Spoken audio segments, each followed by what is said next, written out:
विश्वनाथ भगवान की, महाकालेश्वर भगवान की, ओमकारेश्वर भगवान की, हाटकेश्वर महादेव की, कुबेरेश्वर महादेव की। हर हर महादेव, हर हर महादेव, हर हर महादेव। काशी विश्वनाथ गोवर्धनी त्रिकालदर्शी कैलाश पुनित पावन शिव महापुराण की कथा संपूर्ण विश्व के कल्याण हेतु बाबा देवाधिदेव महादेव की कृपा से आप और हमको श्रवण करने का सौभाग्य प्राप्त हुआ है। बड़े भाग्यशाली हैं सभी छत्तीसगढ़ के रहनिवासी जो इस पवित्र शिव महापुराण की कथा को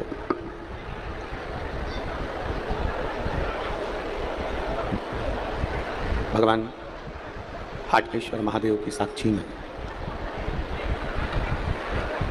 गंगा महारानी के, जिसको छत्तीसगढ़ की काशी कहते हैं, ऐसे पवित्र भूमि पर बैठकर आप और हम सभी शिव महापुराण की पवित्र कथा को श्रवण कर रहे हैं। ये भगवान देवाधिदेव महादेव की ये पवित्र धरा है, पवित्र भूमि है, जहाँ भगवान शिव की अनुपम कृपा संपूर्ण आमलेश्वर वालों पर हुई है। कथा मंडप में विराजमान छत्तीसगढ़ शासन के माननीय उप मुख्यमंत्री जी, जिनसे राजिम कुंभ के समय पर मिलना हुआ और दूसरी बार इस पवित्र कथा में आपसे मिलना हुआ। एक बार जोरदार ताली बजाकर माननीय उप मुख्यमंत्री जी का स्वागत वंदन अभिनंदन। जो निरंतर समाज सेवा हो, राष्ट्र सेवा हो, सनातन धर्म के हित की बात हो, उसमें आप अग्रणी रहे हैं। कथा के मंडप में विराजमान यजमान परिवार श्री पवन खंडेलवाल जी, श्री सागर खंडेलवाल जी, श्री विशाल खंडेलवाल जी, श्री मोनू साहू जी, सभापति जिला पंचायत दुर्ग, और सहयोगी में श्री बसंत अग्रवाल जी, इन सभी ने बड़े भाव से, आनंद से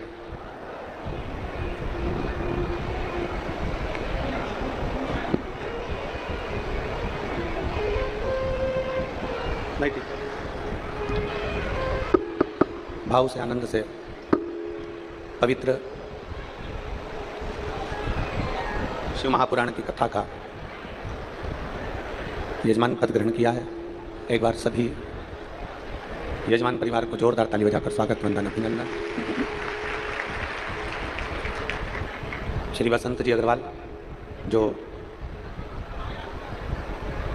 गुड़ियारी रायपुर में भव्य शिव महापुराण की कथा आयोजित किए थे, साधुवाद। आप अमलेश्वर की पवित्र भूमि पर कथा श्रवण कर रहे हो और ये ध्यान रखें कि केवल इसको अमलेश्वर की छत्तीसगढ़ की भूमि ना समझते हुए इसको ये मानकर कथा सुने कि हम गंगा किनारे काशी में बैठकर कथा को श्रवण कर रहे हैं।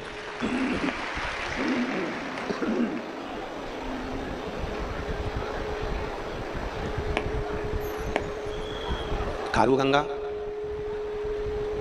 जो छत्तीसगढ़ की जीवनदायिनी भी मानी जाती है, जहां पर विराजमान हाटकेश्वर महादेव संपूर्ण शिव भक्तों का एक केंद्र बिंदु है, संपूर्ण शिव भक्तों के लिए एक आनंद की राशि है। बोला हाटकेश्वर महादेव। तो ये पवित्र भूमि पर बैठकर, ये पवित्र भूमि पर आप और हम छत्तीसगढ़ की इस पवित्र भूमि से शिव महापुराण की कथा को श्रवण कर रहे हैं।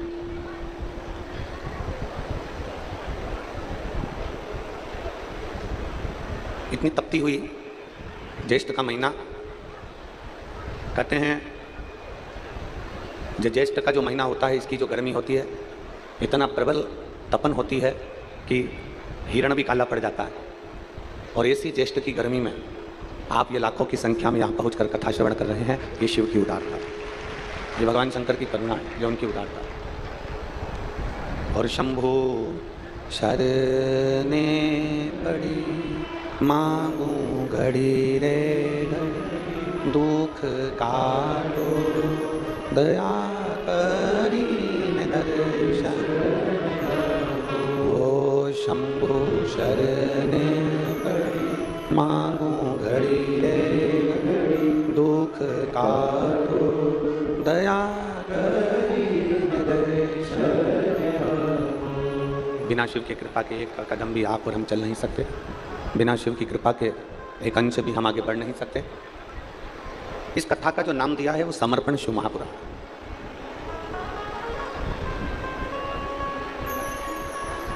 समर्पण से मतलब है अपनी जिंदगी के, अपने जीवन के जितने दुख हैं, जितने तकलीफ है, जितने कष्ट हैं, अपने जीवन की जितने तकलीफें हैं, अपने जीवन के जितने दुख हैं, अपने जीवन के जितने कष्ट हैं, और अपना संपूर्ण जीवन भगवान देवादित्य महादेव को समर्पित कर दे, भगवान देवादित्य महादेव को दे दे। समर्पण ये नहीं होता कि हम मंदिर में जाकर बैठ गए, मतलब भगवान के प्रति हमारा ज्यादा लगाव हो गया तो हम समर्पित हो गए।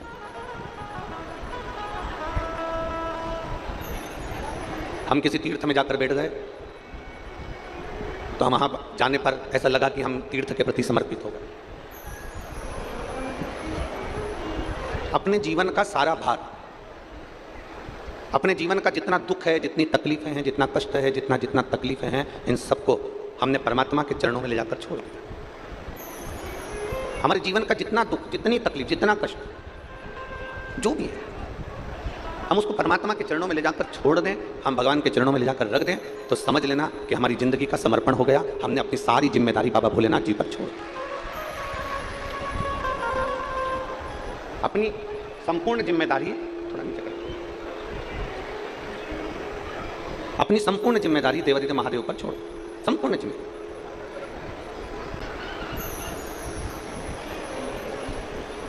कल जब हम आए, हमारा रुकना माननीय पवन खंडेलवाल जी के यहाँ हुआ है। पवन खंडेलवाल जी के हम रुके और हम जब नीचे से ऊपर की ओर जा रहे थे कक्ष में, तो हमने कहा कि बहुत अच्छा सूचना मिली कि आप लोगों ने बहुत अच्छी व्यवस्था करी। तो पवन खंडेलवाल जी कह रहे थे, गुरुजी भोलेनाथ जी ने करा ली और पूर्वजों का आशीर्वाद था तो उन्होंने ये सब आयोजन करवा दिया। ये शिव तत्व, इसी को भगवान शंकर के प्रति अविरल भक्ति कहते हैं।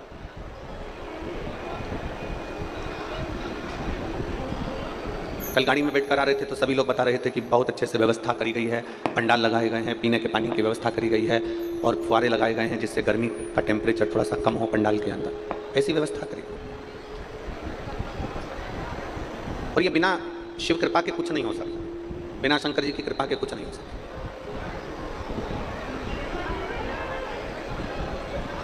यदि आप भगवान देवादिदेव महादेव के प्रति समर्पित हो रहे हैं, पार्वती मैया यदि शंकर जी के प्रति समर्पित हो रही हैं, लक्ष्मी मैया भगवान नारायण के प्रति समर्पित हो रहे हैं, माँ वीणा देवी ब्रह्मदेव के प्रति समर्पित हो रही हैं, आपका समर्पण यदि है, आप अगर समर्पण की भाषा को जानते हो, समर्पित की भाषा को जानते हो, तो ये भी मानकर चलना कि हम जिसके ऊपर समर्पित हो जाते हैं फिर वो हमको संभालने लगता है। एक छोटी सी भाषा से, छोटी सी बात से अपन अपनी कथा को आगे बढ़ाना चालू करें। मेरी माताएं बैठी हैं, वो जानती हैं जब छोटा सा बच्चा रहता है तो गोदी में पड़ा रहता है। छोटा सा बच्चा कोई काम करता है क्या? अमलेश्वर की मेरी जीजियां थोड़ा ध्यान देना। छोटा सा बच्चा गोदी में पड़ा है, दूध उठाकर पिएगा, बोतल उठाकर पिएगा, जम के बोलते जाओ जरा। जन्म लिया शिशु, गोदी में पड़ा हुआ 15 दिन का बालक, 20 दिन का बालक दूध की बाटल उठाकर दूध नहीं पीता। जन्म लिया शिशु, गोदी में पड़ा हुआ बालक भोजन उठाकर नहीं करता, केवल पड़ा रहता है और मां उसके मन की दशा को समझती है। मां उसके भीतर की दशा को समझ रही है। बच्चे को भूख लगी, मां ने उसका चेहरा पढ़ लिया और मां ने उसको दूध पिला दिया। बच्चे का पेट दुखा, मां ने समझ लिया, उसको दवाई दे दी। बच्चे ने गंदगी कर दी, मां ने उसको कपड़ा बदल दिया। मां उसकी सेवा संभाल में लगी हुई, मां उसकी सेवा संभाल कर रही है। मां कब तक उस बच्चे की सेवा करती है? मां उस बच्चे को कब तक गोदी में रखती है, कब तक सेवा करती है? जब तक बच्चा अपने हाथ से काम करना प्रारंभ ना कर दे। बच्चा खुद दूध पीना प्रारंभ कर देता है, बच्चा खुद हाथ में बोतल पकड़कर दूध पी लेता है, बच्चा कुछ निकाल कर खाना चालू कर देता है, बच्चा कपड़ा बदलना चालू कर देता है, बच्चा अपने श्रृंगार खुद कर लेता है, बच्चा उठ बैठने लगता है, बच्चा अपने काम में लग जाता है, तो माँ फिर उस बच्चे को धीरे धीरे धीरे धीरे छोड़ती जाती है। फिर माँ उसकी सेवा नहीं करती, फिर माँ उसके लिए कुछ नहीं करती, क्योंकि वो बच्चा खुद कर रहा है, वो बच्चा स्वयं कर रहा है। माँ कब तक उसकी सेवा कर रही है, माँ कब तक उसका काम कर रही है, माँ उसके लिए कब तक कार्य कर रही है, जब तक वो बच्चा नहीं कर रहा। और जैसे ही बच्चे ने काम करना प्रारंभ कर दिया, जैसे बच्चे ने दूध पीना प्रारंभ कर दिया, जैसे बच्चे ने अपने कपड़े पहनना चालू कर दिया, जैसे बच्चे ने रोटी निकालकर खाना चालू कर दी, बच्चे ने फ्रिज खोलकर पानी पीना चालू कर दिया, मटके के पास गया, हंडे के पास गया, वहां से पानी लाया, पी लिया, बच्चे ने अपना काम करना चालू कर दिया, तो माँ धीरे धीरे उसका काम करना बंद कर देती है, छोड़ देती है। पर बच्चा जब तक माँ के ऊपर आश्रित रहता है, बच्चा जब तक माँ के ऊपर समर्पित रहता है, बच्चा जब तक माँ के प्रति समर्पण रखता है, तब तक माँ उसका पूरा ध्यान रखती है, उसके लिए सारी व्यवस्था करती है। और बच्चा जब माँ पर समर्पित नहीं होता, बच्चा जब माँ पर समर्पण नहीं रख पाता, बच्चा जब स्वयं काम करने लगता है, बच्चा स्वयं अपना कार्य करने लगता है, तो माँ धीरे धीरे उसको अपने कार्य के लिए छोड़ देती है। उसी तरह जैसे ये बच्चे की कथा है, जैसे ये माँ का चरित्र है, उसी तरह हमारा जीवन चरित्र है। हम जब तक देवादिदेव महादेव पर समर्पित होकर चलते हैं, तो महादेव भी हमारा ध्यान रखता है और हमारी पूर्ण तरह से व्यवस्था करता है। आपका समर्पण, आप जितने समर्पित हैं परमात्मा के प्रति, परमात्मा उतना आपका ध्यान रख रहा है, परमात्मा उतना आपके ऊपर आश्रित, आपके ऊपर उसकी दृष्टि है। हमने पहले एक बार कथा में कहा था, आपके भी स्मरण में होगा, हम पहले कथा में एक बार कहे थे,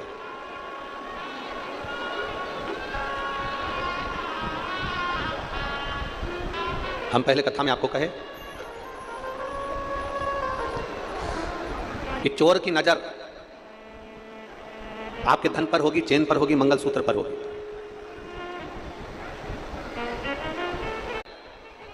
आपकी सुंदरता पर होगी। चोर की नजर चेन पर है, मंगलसूत्र पर है, चोर की नजर आपके पर्स पर है, आपके मोबाइल पर है। लुच्चे की नजर आपकी सुंदरता पर है, आप कितने सुंदर हो आपको देखकर आपकी ओर आकर्षित हो। चोर की नजर चेन पर होती है, धन पर होती है, लुच्चे की नजर आपकी सुंदरता पर होती है, और मेरे महादेव की नजर जो भगवान की भक्ति में डूबा रहता है, उस पर निरंतर बनी ही रहती है। और भक्ति में दिखावा नहीं होता, समर्पण में कोई दिखावा नहीं, समर्पण दिखावे से परे, समर्पण में कोई दिखावे का काम नहीं।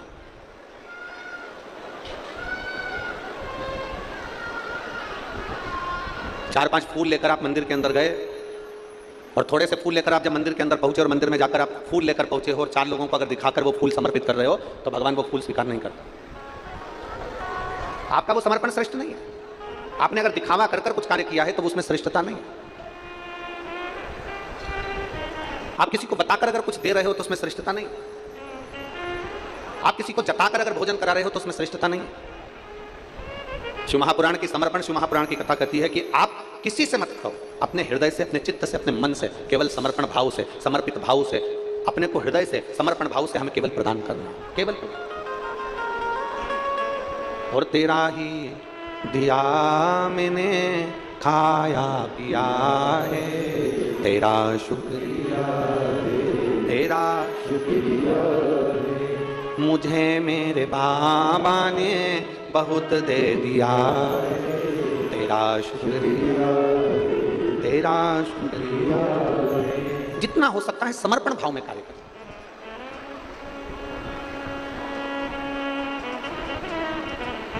यहां हाटकेश्वर महादेव हैं। कौन कौन गया दर्शन करने? जरा हाथ उठाओ। आप लोग गए हो? रखिए। आप सभी को नमन है जो आप बाबा के दर्शन करें। हाटकेश्वर महादेव का एक बड़ा सुंदर चरित्र यहां पर आप और आपके बीच में बैठे हुए शिव भक्तों से सुनने को मिलता है कि खारू नदी के तट पर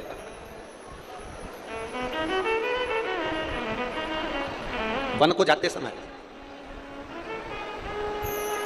जब भगवान राम मां जानकी के साथ में विराजमान थे, लखन लाल जी साथ में विराजमान थे, तब भगवान राम जी ने एक प्रतिज्ञा अयोध्या से चलते समय ली थी कि प्रतिदिन शंकर के शिवलिंग का निर्माण करना है और उसकी पूजन करना है, प्रतिदिन। और ये राम जी का नियम था, ये मेरे राघव जी का नियम था। राम जी ने एक नियम लिया था कि प्रतिदिन अयोध्या से निकल कर जा रहा हूं और अयोध्या में मेरे पिता दशरथ जी का नियम है कि दशरथ जी शंकर भगवान के पार्थिव शिवलिंग का निर्माण करते हैं, उसकी पूजन करते हैं, उसकी आराधना करते हैं, उसकी अर्चना करते हैं। तो मैं भी करूं, मैं भी उसको करूं। और यही होना चाहिए। अगर पिताजी भजन करते हैं ना तो भजन का बल बेटे में आना चाहिए। पिताजी कीर्तन करते हैं तो कीर्तन का बल बेटे में आना चाहिए। पिताजी अगर सत्संग करते हैं तो सत्संग का बल बेटे में आना चाहिए। पर हमारे यहां पर थोड़ा उल्टा हो जाता है। यहां अगर पिताजी नशे में डूबे हैं ना तो बच्चा भी नशे में डूबने का प्रयास करता है।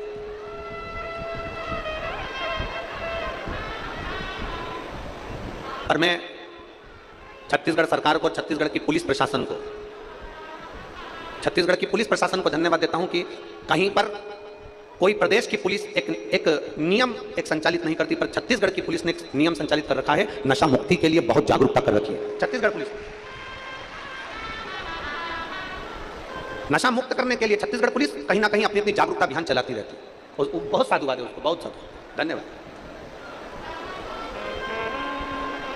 शिव महापुराण की कथा कर रही है। पिताजी सत्संग में डूबे हैं तो बेटे को सत्संग में जाना चाहिए। पिताजी भजन में डूबे हैं तो बेटे को भजन की ओर अग्रसर होना चाहिए।